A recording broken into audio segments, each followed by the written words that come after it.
Ang mga host ng It's Showtime ay magdadala ng saya sa isang upcoming episode ng Family Feud ng GMA. Kasunod ng makasaysayang paglipat ng kapamilya noontime show sa Kapuso Network. Nakatakdang maglaro sa GMA Game Show sa April 8 sina Vice Ganda, Ann Curtis, Ame Perez, Ogie Alcacid, Bong Navarro, Jong Hilario, Jugs Jugueta at Teddy Corpus. Ang It's Showtime host ay hahatiin sa dalawang team, Team Ann versus Team Vice. Survey says It's Showtime.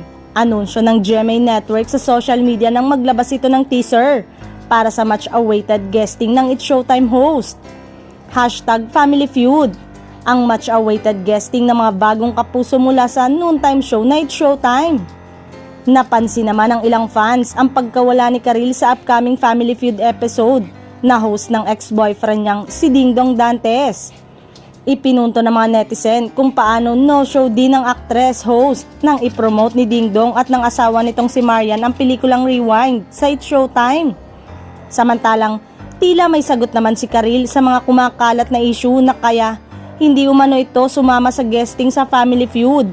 Ay bitter pa rin ito dahil sa host ng show na si Dingdong Dantes. Ayon sa actress, okay kami pero it doesn't mean na magiging okay din ang situation doon.